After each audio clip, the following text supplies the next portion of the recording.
तीसरा अध्याय। बिंदुक ब्राह्मण की कथा। श्री सूत जी बोले, शौनक, सुनो, मैं तुम्हारे सामने एक अन्य गोपनीय कथा का वर्णन करूंगा, क्योंकि तुम शिव भक्तों में अग्रगण्य व वेदवेत्ताओं में श्रेष्ठ हो। समुद्र के निकटवर्ती प्रदेश में वाशकल नामक गांव है, जहां वैदिक धर्म से विमुख महापापी मनुष्य रहते हैं। वे सभी दुष्ट हैं एवं उनका मन दूषित विषय भोगों में ही लगा रहता है। वे देवताओं एवं भाग्य पर विश्वास नहीं करते। वे सभी कुटिल वृत्ति वाले हैं, किसानी करते हैं और विभिन्न प्रकार के अस्त्र शस्त्र रखते हैं। वे व्यभिचारी है। वे इस बात से पूर्णतः अनजान हैं कि ज्ञान, वैराग्य तथा सद्धर्म ही मनुष्य के लिए परम पुरुषार्थ है। वे सभी पशु बुद्धि है। अन्य समुदाय के लोग भी उन्हीं की तरह बुरे विचार रखने वाले, धर्म से विमुख है। वे नित्य कुकर्म में लगे रहते हैं एवं सदा विषय भोगों में डूबे रहते हैं। वहां की स्त्रियां भी बुरे स्वभाव की, स्वेच्छाचारिणी, पाप में डूबी, कुटिल सोच वाली और व्यभिचारिणी है। वे सभी सद्व्यवहार तथा सदाचार से सर्वथा शून्य है। वहां सिर्फ दुष्टों का निवास है। वाशकल नामक गांव में बिंदुक नाम का एक ब्राह्मण रहता था। वह अधर्मी, दुरात्मा एवं महापापी था। उसकी स्त्री बहुत सुंदर थी। उसका नाम चंचुला था। वह सदा उत्तम धर्म का पालन करती थी, परंतु बिंदुक वेश्यागामी था। इस तरह कुकर्म करते हुए बहुत समय व्यतीत हो गया। उसकी स्त्री काम से पीड़ित होने पर भी, स्वधर्मनाश के भय से क्लेश सहकर भी काफी समय तक धर्म भ्रष्ट नहीं हुई, परंतु आगे चलकर वह भी अपने दुराचारी पति के आचरण से प्रभावित होकर दुराचारिणी और अपने धर्म से विमुख हो गई। इस तरह दुराचार में डूबे हुए उन पति पत्नी का बहुत सा समय व्यर्थ बीत गया। वेश्यागामी, दूषित बुद्धि वाला वह दुष्ट ब्राह्मण बिंदुक समयानुसार मृत्यु को प्राप्त हो नरक में चला गया। बहुत दिनों तक नरक के दुखों को भोगकर वह मूढ़ बुद्धि पापी विंध्य पर्वत पर भयंकर पिशाच हुआ।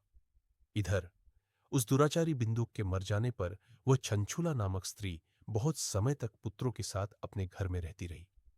पति की मृत्यु के बाद वह भी अपने धर्म से गिरकर पर पुरुषों का संग करने लगी थी। सतियां विपत्ति में भी अपने धर्म का पालन करना नहीं छोड़ती। यही तो तप है। तप कठिन तो होता है, लेकिन इसका फल मीठा होता है। विषयी इस सत्य को नहीं जानता, इसीलिए वह विषयों के विषफल का स्वाद लेते हुए भोग करता है।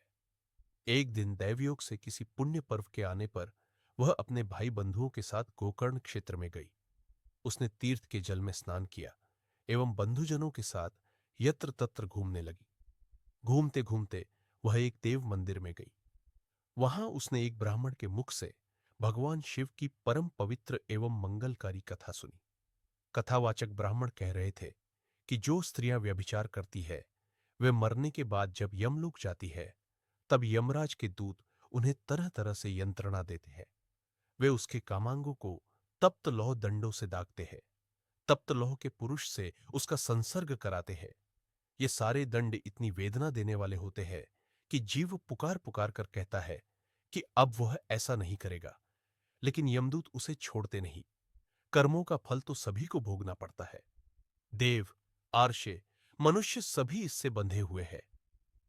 ब्राह्मण के मुख से यह वैराग्य बढ़ाने वाली कथा सुनकर चंचुला भय से व्याकुल हो गई। कथा समाप्त होने पर सभी लोग वहां से चले गए। तब कथा बांचने वाले ब्राह्मण देवता से चंचुला ने कहा, हे ब्राह्मण, धर्म को न जानने के कारण मेरे द्वारा बहुत बड़ा दुराचार हुआ है। स्वामी, मेरे ऊपर कृपा कर मेरा उद्धार कीजिए। आपके प्रवचन को सुनकर मुझे इस संसार से वैराग्य हो गया है। मुझ मूढ़ चित्त वाली पापिनी को धिक्कार है। मैं निंदा के योग्य हूं। मैं बुरे विषयों में फंसकर अपने धर्म से विमुख हो गई थी। कौन मुझ जैसी कुमार्ग में मन लगाने वाली पापिनी का साथ देगा? जब यमदूत मेरे गले में फंदा डालकर मुझे बांध कर ले जाएंगे और नरक में मेरे शरीर के टुकड़े करेंगे, तब मैं कैसे उन महायातनाओं को सहन कर पाऊंगी? मैं सब प्रकार से नष्ट हो गई हूं, क्योंकि अभी तक मैं हर तरह से पाप में डूबी रही हूं। हे ब्राह्मण, आप मेरे गुरु हैं।